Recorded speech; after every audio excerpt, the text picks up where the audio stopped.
você sempre vai ser meu criadinho, minha irmã ria. Logo depois que minha mãe quebrou um prato na minha cara porque eu não peguei o garfo da minha irmã, saí em silêncio. Agora são eles que vivem implorando. E aí, Reddit? Não costumo postar, mas achei que devia compartilhar minha história porque até hoje parece surreal para mim. Crescendo, eu era quem segurava tudo em casa, enquanto minha irmã era tratada como realeza. Por anos aguentei, mas as coisas pioraram de formas que eu nunca imaginei. Digamos que deixei de ser o acervo da família e o que veio depois virou tudo de cabeça para baixo. Hoje tenho 22, mas na época tinha 20. Para explicar como essa bagunça começou, preciso voltar um pouco. Minha família. Imagine uma sitcom sem risadas, só gritos, chantagem emocional e eu correndo de um lado para o outro como estagiário não pago da casa. Essa foi basicamente minha infância. Tenho uma irmã, 2 anos mais nova que eu, hoje com 20.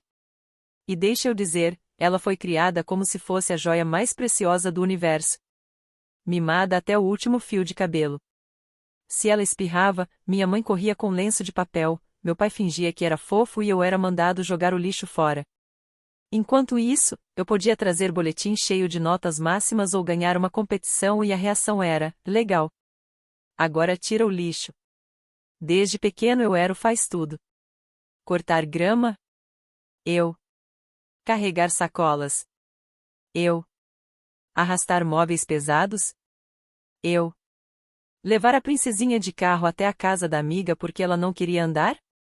Sempre eu. E não era só obrigação, parecia que esse era meu papel na vida. Minha irmã podia ficar me olhando suar com 3 sacos de terra nas costas e ainda bater palma como se fosse a chefe. Minha mãe adorava. Do tipo que me via trazendo 10 sacolas de mercado de uma vez e em vez de ajudar gritava, cuidado, não quebra os ovos. Sua irmã não gosta mexidos. Meu pai? Esquece. Sempre calado, do tipo o que mantiver a paz tá bom.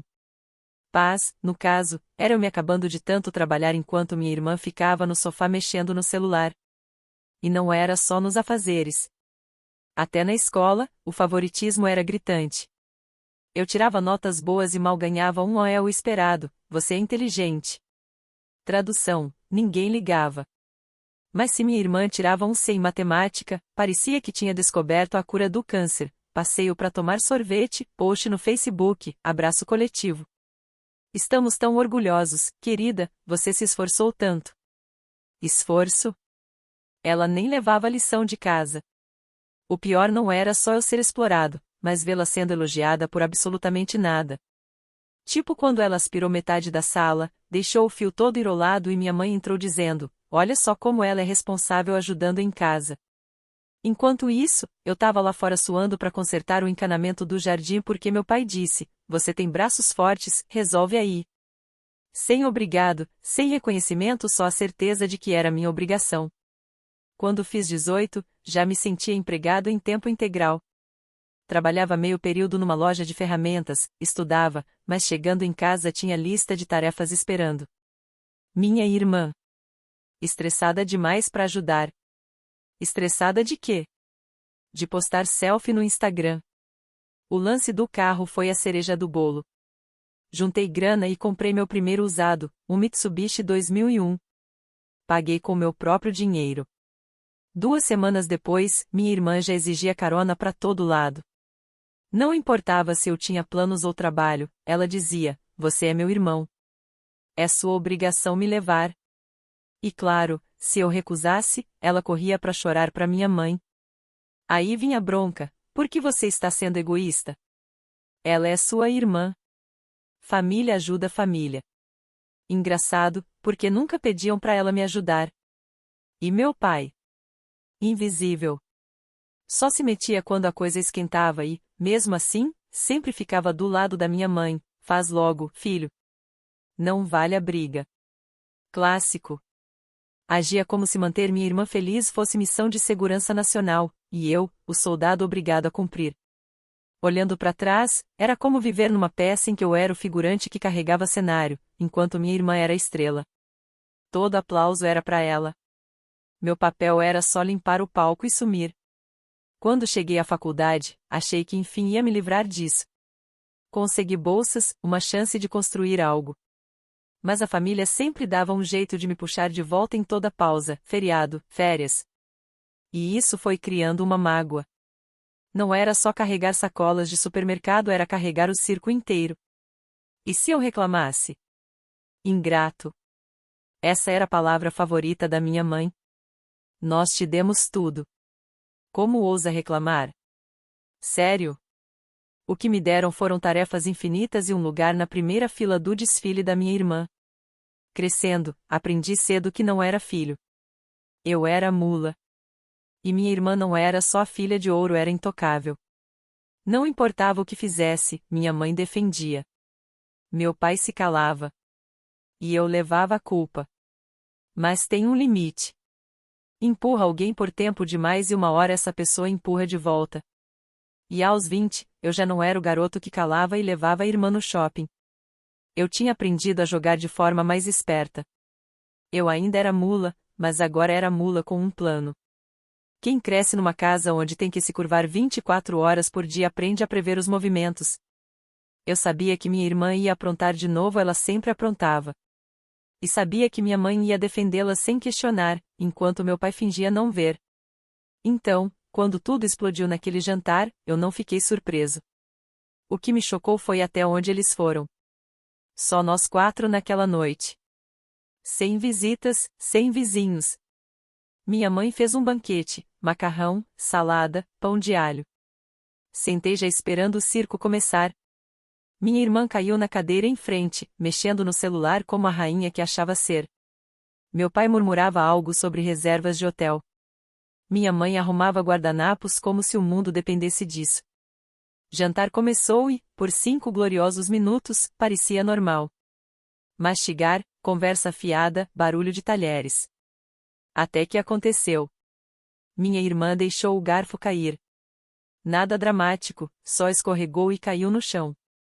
Ela nem piscou, nem se abaixou. Só olhou direto para mim, pega. Eu ri alto. Não riso nervoso, nem educado, gargalhada mesmo, porque achei que fosse piada. Mas não era. O rosto dela estava sério, até levantou o queixo como vilã de filme. Eu disse, pega. Na hora, minha mãe ergueu a cabeça, você ouviu sua irmã. Não complique. Encostei na cadeira, garfo na mão, macarrão a meio caminho da boca. Ela tem 2 mãos. A gravidade funciona igual para ela e para mim. Se deixou cair, pode pegar. Pela reação da minha mãe, parecia que eu tinha xingado o Papa. Ela bateu a mão na mesa, não começa hoje. Faz logo. Apontei pro garfo no chão, tá ali. Não caiu num bueiro. Ela não é inválida, pode se abaixar e pegar. Meu pai pigarreou como se fosse apitar, mas claro que não disse nada. Só me lançou aquele olhar decepcionado que ele guardava exclusivamente para mim. Minha irmã sorriu de canto, aquele sorrisinho ensaiado desde o ensino médio. Nossa, você acha que é bom demais para ajudar a família, né? Servos têm que conhecer suas obrigações. Essa palavra servo acendeu algo em mim. Não foi raiva, nem tristeza. Foi como virar uma chave fria dentro de mim, porque ela quis dizer aquilo. Não era piada. Não era provocação. Era sério. Era assim mesmo que ela me via. Não como irmão, mas como servo. Coloquei o garfo de volta no prato. O som metálico ecoou, deixando a mesa inteira tensa. Eu não sou seu servo, falei. Calmo, firme, daquele jeito que não deixa dúvidas. Minha mãe aumentou a voz, pare de nos envergonhar. Você sabe o quão ingrato está soando? Sua irmã teve um dia longo. O mínimo que pode fazer é ajudá-la. Olhei para minha irmã do outro lado da mesa. Ela estava recostada, braços cruzados, assistindo a cena como se fosse um espetáculo. Um dia longo fazendo o quê? Tirando selfies? Rolando o Instagram? Sim, deve ser exaustivo. Foi aí que minha mãe explodiu. Pegou o prato mais próximo e o atirou em mim. Sem aviso, sem hesitar, só ódio puro. O prato bateu no meu rosto. Por um instante, não senti dor, apenas choque. Alface e molho voaram por todo lado. Depois veio a ardência, quente e cortante, e senti o sangue escorrendo pela lateral do rosto. Levantei, mão na bochecha, olhando fixamente para ela. Minha mãe estava de pé também, ofegante, olhos em fúria como se eu tivesse cometido traição. Meu pai, enfim, afastou a cadeira, mas não se moveu. Ficou parado. E minha irmã? Nem piscou. Apenas se inclinou para frente, com o mesmo sorriso arrogante colado no rosto, e sussurrou: "Eu te disse." Servos não respondem. Não gritei, não xinguei, não dei a eles o gosto. Apenas virei as costas e saí da sala de jantar. O som da cadeira arrastando no azulejo foi minha única resposta. Lá em cima, tranquei a porta e finalmente respirei. A bochecha latejava, sangue misturado com molho. Peguei o celular, abri a câmera e comecei a tirar fotos. O corte, o inchaço, a camisa suja de comida. Cada clique me dava firmeza. Prova. Era disso que eu precisava. Não discussões, não brigas sem fim. Prova fria e inegável. E enquanto pressionava uma toalha contra o rosto, percebi, aquilo não era sobre um garfo no chão. Era um ano sendo tratado como empregado. Anos de invisibilidade, de só existir quando alguém precisava de algo. Aquela noite não foi um acaso. Foi o resultado de todas as vezes em que deixei que me tratassem como servo. Mas esses dias estavam contados, porque a mula com um plano tinha acabado de reunir sua primeira evidência. Depois daquele jantar, a casa ficou estranha. Minha mãe agia como se nada tivesse acontecido, como se não tivesse jogado um prato na minha cara treinando para a liga de beisebol. Meu pai se escondia atrás do laptop, fingindo que e-mails de resort eram questão de vida ou morte. Minha irmã desfilava com aquele sorriso, como se finalmente tivesse me colocado no meu lugar. Mas aqui está a verdade: quando você prova o gosto da liberdade, não tem como esquecer. Eu não ia me sentar e deixar tudo voltar ao normal, como se fosse apenas mais uma terça-feira. Então comecei a ficar mais atento, coletando provas, guardando silêncio quando preciso, mas afiando minhas respostas. Dias depois, estava na garagem mexendo no carro. Capô aberto, mãos cheias de graxa, sol queimando forte. Um daqueles momentos raros de paz. Até ela aparecer. Minha irmã veio desfilando como se fosse dona do terreno. Caminhada arrogante, celular na mão, expressão de quem ia decretar uma lei real, encostou no carro e disse: "Não importa o que você pense. Você sempre vai ser meu criadinho. É só isso que você é." Limpei as mãos num pano e olhei para ela. Parte de mim queria rir. Outra parte queria mandar ela se ferrar. Mas, em vez disso, me encostei no carro, dei um meio sorriso e soltei. Engraçado. Não lembro de servos serem os que impedem essa casa de desmoronar. Sem mim, esse circo inteiro já teria caído. O sorriso dela sumiu por meio segundo. Então ela se inclinou mais perto, como se estivesse pronta para a briga. Não retruca. Todo mundo sabe que você só é amargo porque a mamãe e o papai me amam mais. Inclinei a cabeça. Parabéns.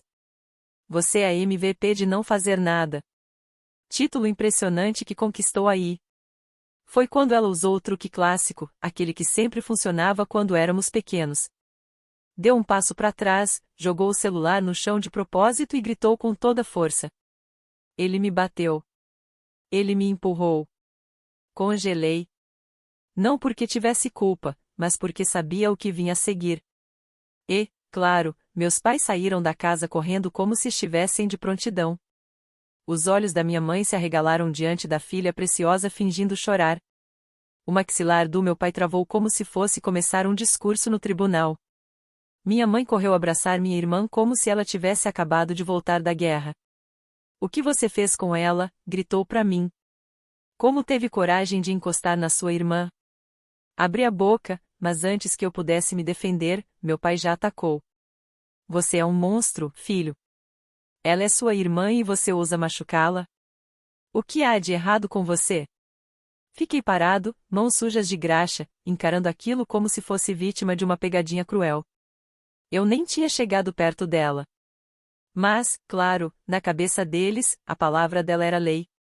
Foi então que a salvação apareceu. O Sr. Jefferson, nosso vizinho, vinha caminhando com seu cachorro pela calçada. Velho, ex-marinha, direto ao ponto. Ele tinha visto tudo da casa dele.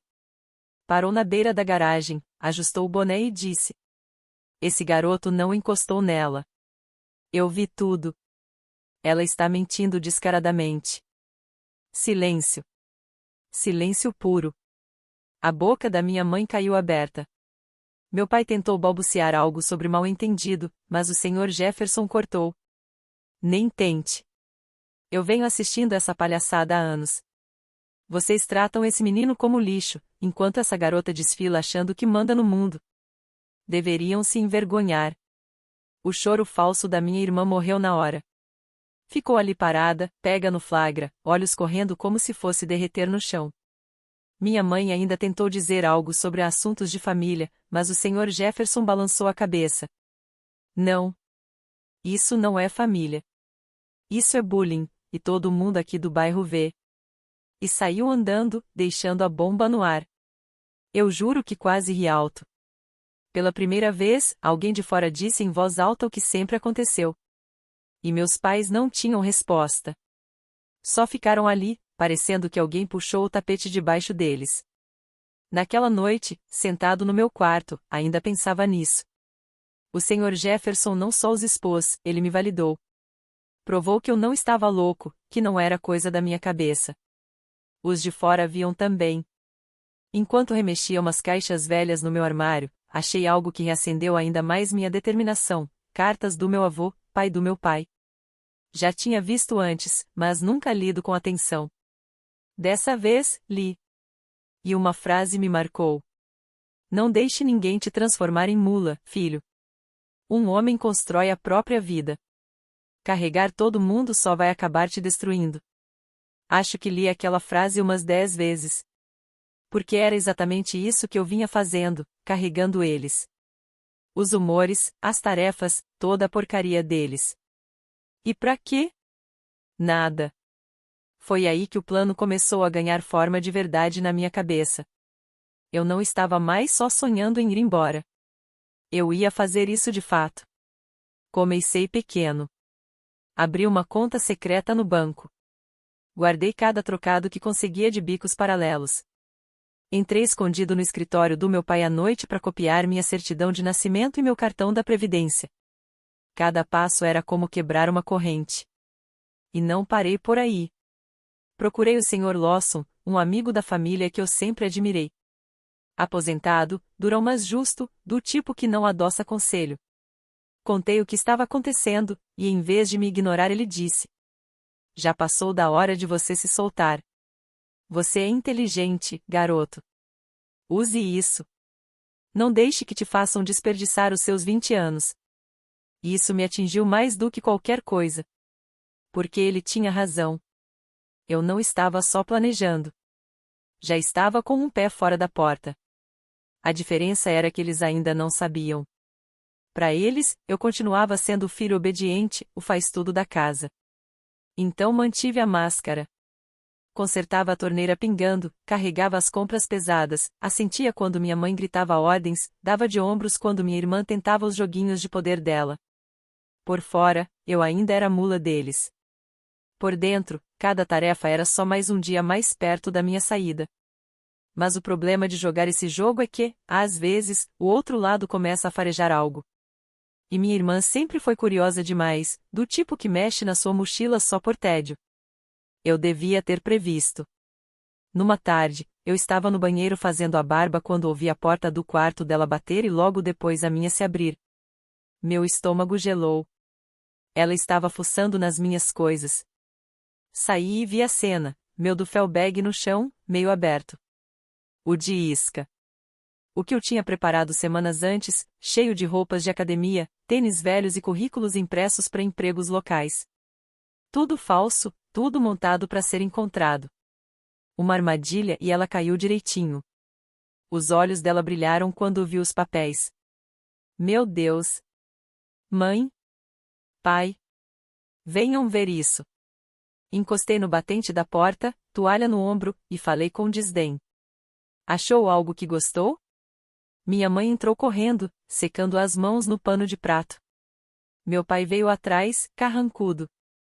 Minha irmã enfiou os papéis nas mãos deles. Olhem, ele tá planejando fugir.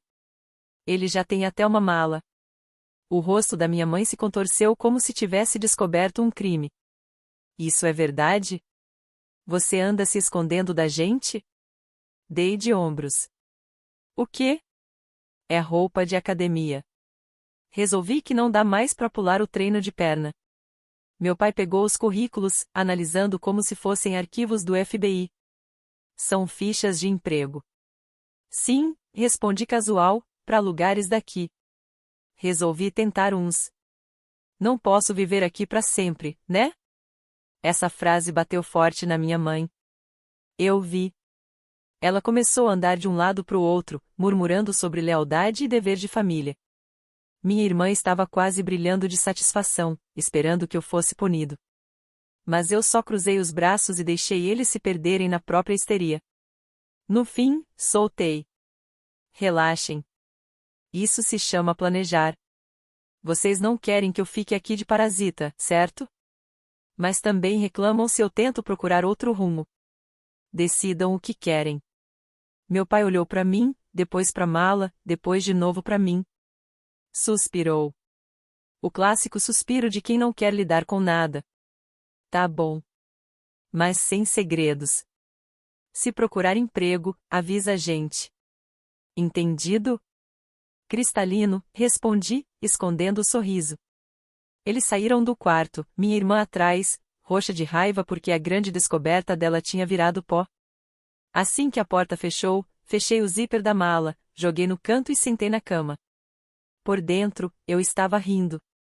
Eles não faziam ideia de que os documentos de verdade, as cópias de identidade, as informações bancárias e até a tabela de horários do ônibus para a cidade estavam escondidos dentro de uma caixa de sapatos sob o assoalho. Foi nesse momento que percebi, eu tinha eles na palma da mão. Eles achavam que tinham me pegado. Que estavam no controle. Mas eu jogava 2 jogos ao mesmo tempo que eles podiam ver e o que não podiam. Ainda assim, aquele susto me lembrou que eu andava numa corda bamba. Qualquer deslize e eles apertariam o cerco. Então, endureci tudo. A partir dali, tratei cada movimento como uma partida de xadrez. Sei que muita gente lendo isso pode pensar, você tem 20 anos, por que não simplesmente ir embora de uma vez? E sim, tecnicamente, eu poderia ter saído pela porta naquele segundo. Mas sair sem dinheiro, sem documentos, sem plano, seria exatamente cair na armadilha deles. E eu não tinha ninguém para ajudar. Estava por minha conta. Eles fariam parecer que eu era instável ou, pior, que acabaria voltando de joelhos quando a vida apertasse. E isso nunca iria acontecer. Eu não estava apenas planejando sair. Eu estava planejando sair de um jeito tão limpo que eles nunca teriam a chance de me puxar de volta. Cada dólar guardado, cada documento copiado, cada detalhe do plano era sobre cortar todos os fios de uma só vez. Quando minha mãe me pedia favores, eu me oferecia. Assim conseguia cobertura para ir à biblioteca, mandar currículos de verdade e checar e-mails nos computadores públicos. Quando meu pai me mandava carregar caixas pro sótão, eu ia. E aproveitava para esconder mais dinheiro onde ninguém procuraria. Quando minha irmã zombava de eu ainda morar em casa, eu só ria. Porque, no fundo, eu sabia que não seria por muito tempo. Mas a tensão estava crescendo. Cada jantar parecia um teste. Cada olhar da minha mãe era mais afiado, como se ela estivesse pronta para me pegar numa mentira. Minha irmã seguia provocando, tentando me fazer perder a cabeça para depois bancar a vítima outra vez. Por trás da calma, meu coração acelerava. Porque, se algum dia eles achassem o verdadeiro esconderijo, o plano real, tudo acabaria. E aí sim me trancariam de vez. O perigo não era perder, era ser descoberto antes da hora. Mesmo assim, eu não tinha medo. Estava mais afiado do que nunca. Uma noite, enquanto todos dormiam, peguei meu caderno e comecei a listar os passos, ônibus até o centro. Passagem de trem para Seattle. Confirmar com o Sr. Lawson a vaga de emprego. Levar só o essencial. Mala escondida sob o banco do carro na noite anterior. Cada movimento cronometrado. Me recostei olhando a lista, ainda sentindo a cicatriz leve na bochecha deixada pelo prato. E sorri. Eles achavam que eu estava encurralado. Que ainda me possuíam.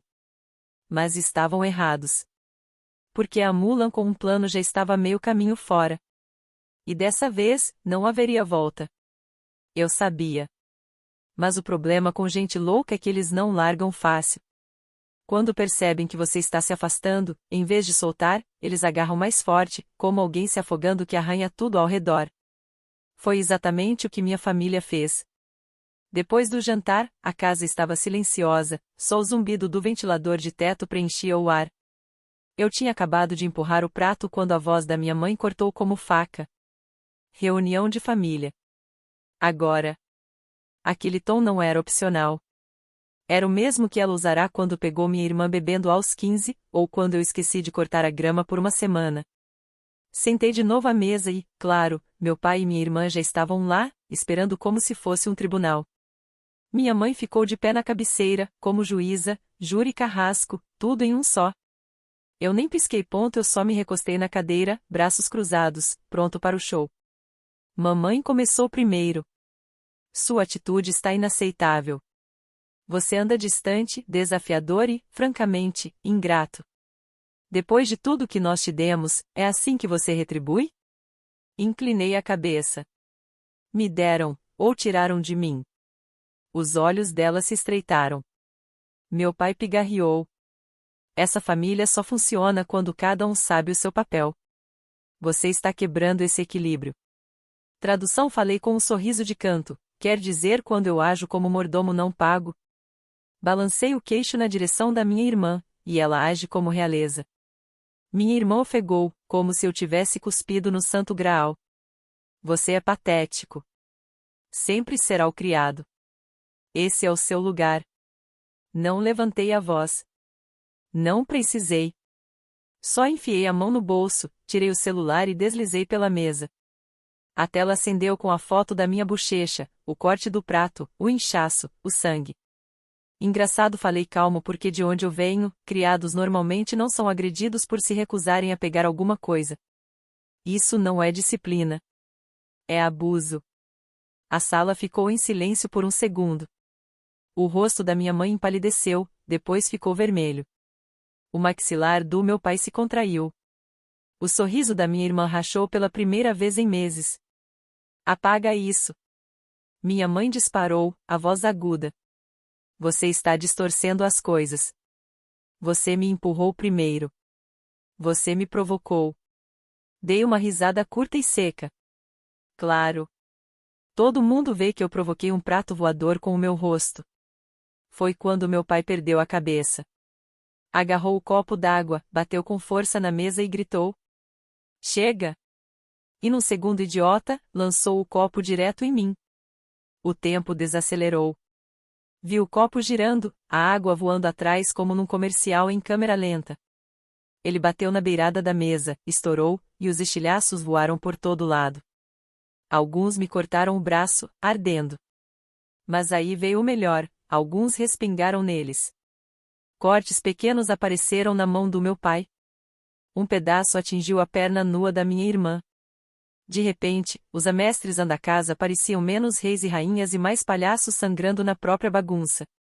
Levantei devagar, tirando os cacos da minha camisa. Minha voz saiu calma. Calma de verdade. Vocês acabaram de provar o meu ponto. Não são só tóxicos. São perigosos. Minha mãe se atrapalhou, mãos no ar. Foi um acidente. Ele não quis. Ergui o celular, já tirando fotos dos cacos, dos cortes, da cena. Não importa. Isso não é mais drama de família. É prova. Pela primeira vez, minha irmã ficou muda. Sem sorriso, sem insulto rápido. Só os olhos arregalados, percebendo que o jogo tinha mudado. Peguei minha mochila debaixo da cadeira, joguei no ombro e olhei cada um nos olhos. Vocês acharam que iam me manter preso aqui para sempre. Mas agora me deram todo motivo para oficializar isso. A voz da minha mãe falhou. O que você quer dizer? Quero dizer, respondi, caminhando até a porta que vou prestar queixa. Acham que vou deixar vocês continuarem jogando coisas em mim até um dia ser pior? Não. Acaba agora. Meu pai avançou como se quisesse me impedir, mas um olhar para o celular na minha mão congelou no meio do passo. Ele sabia. Todos sabiam. A balança do poder tinha virado. Saí daquela sala como se fosse minha. As vozes ficaram para trás, uma mistura de pânico, raiva e súplica falsa.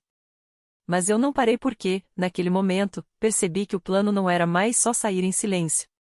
Era queimar a ponte atrás de mim para que nunca pudessem me arrastar de volta. E nada incendeia uma ponte mais rápido do que a verdade.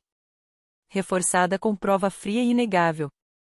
Naquela noite, eu não dormi. Eu não conseguia dormir.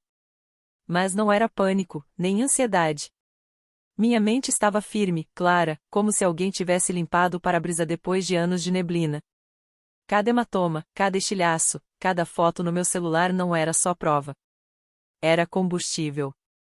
Ao amanhecer, já tinha minha mochila no porta-malas, os documentos organizados numa pasta e a fuga planejada minuto por minuto. Não deixei bilhete, não disse adeus. Apenas saí pela porta com a mesma calma que vinha carregando desde que o copo estourou. Primeira parada, delegacia. Entrei com o rosto enfaixado, cortes ainda frescos no braço, e logo me notaram. Pedi para falar com um policial, coloquei o celular sobre a mesa e deixei as fotos falarem por mim. Ele foi passando uma a uma, as sobrancelhas subindo a cada imagem, o corte do prato, os hematomas, os cacos espalhados pelo chão da sala de jantar. Você está dizendo que os dois incidentes foram seus pais? Perguntou. Exato. Primeiro minha mãe jogou um prato, depois meu pai arremessou um copo. Tem horário registrado, vizinhos que viram parte disso, e um celular cheio de provas. Você me diz o que parece. Ele não discutiu, não minimizou. Apenas assentiu e começou a digitar. Parece agressão para mim. Ouvir aquilo em voz alta foi como sentir um peso se desprendendo dos meus ombros. Não era drama de família. Não era disciplina. Era agressão. Ponto final. Fiz o boletim de ocorrência, recebi cópias, e me garantiram que iam ouvir o Sr. Jefferson como testemunha. E assim, a narrativa em que eu tinha ficado preso por anos começou a se reverter. Não aconteceu de um dia para o outro. Algumas semanas depois, as acusações caíram oficialmente. E aí os dominós começaram a tombar. Naquela mesma tarde, fui até a casa do Lawson, um mentor em quem sempre confiei. Ele tinha deixado um quarto extra disponível para mim. Disse que eu podia ficar o tempo que fosse necessário. Sentamos à mesa da cozinha enquanto eu bebia café, e ele me deu aquele aceno de aprovação que só velhos de cabelo raspado no estilo militar conseguem dar. Te falei que ia chegar nesse ponto. Disse ele. Agora não desperdice a chance. Construa a sua própria vida. E eu construí. Fiquei um tempo com Lawson, ajudando na casa dele enquanto ajustava a proposta de emprego. 2 semanas depois, arrumei a mochila, peguei um ônibus até a estação e comprei uma passagem de trem para Seattle. Assistindo a paisagem correr pela janela, percebi que não estava apenas deixando uma casa para trás. Eu estava abandonando a jaula inteira. Em 2 semanas, já tinha uma oferta de trabalho de uma das empresas para as quais vinha me candidatando. A faculdade ficou em pausa assim que saí de casa, não dava para conciliar aulas e reconstrução de vida ao mesmo tempo. Então o trabalho veio primeiro. Nada glamouroso, mas era meu. Meu salário. Minha independência. Seattle virou minha base. Primeiro o sofá de um amigo, depois um estúdio minúsculo, com piso rangendo e vista para uma parede de tijolos.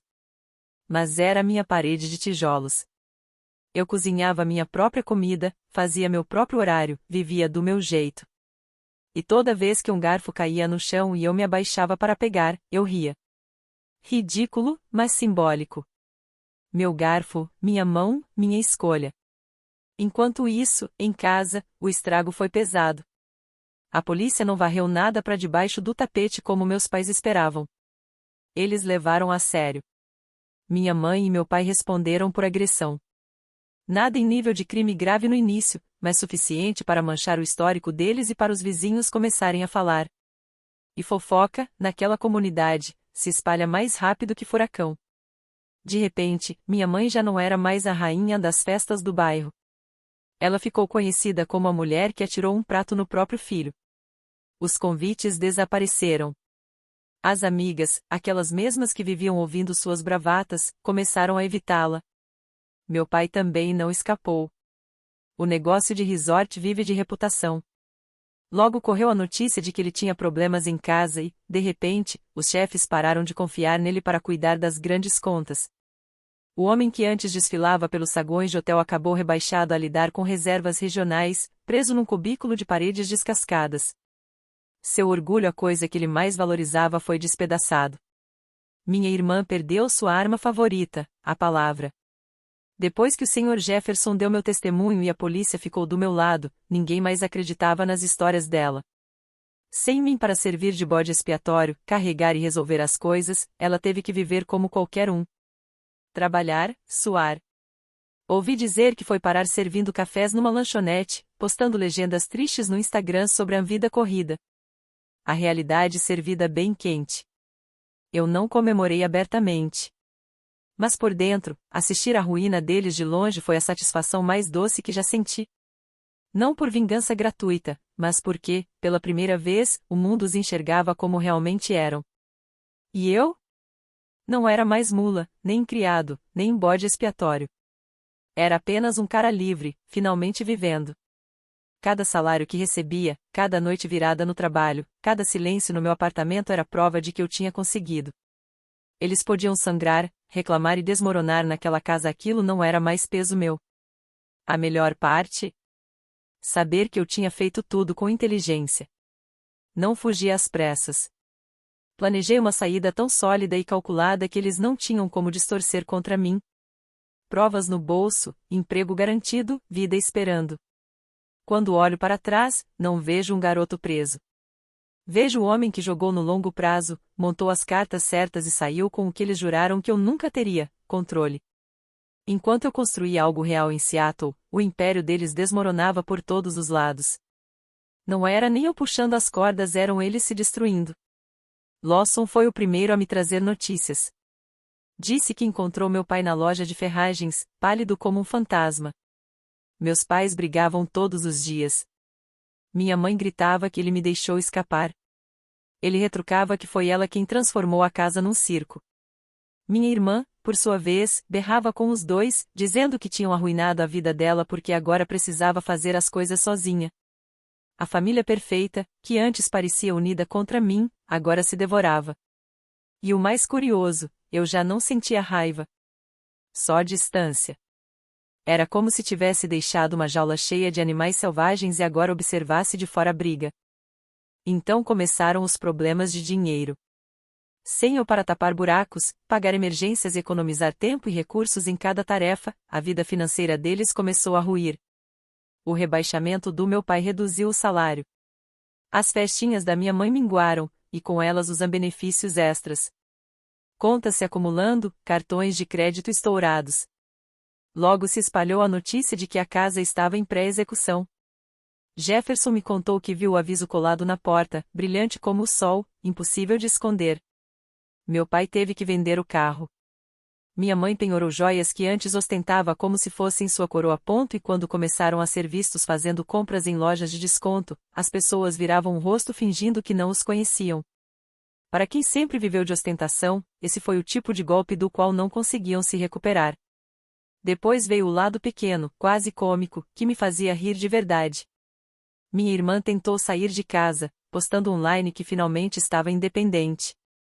Não durou 3 meses. Logo voltou rastejando porque o aluguel estava engolindo tudo.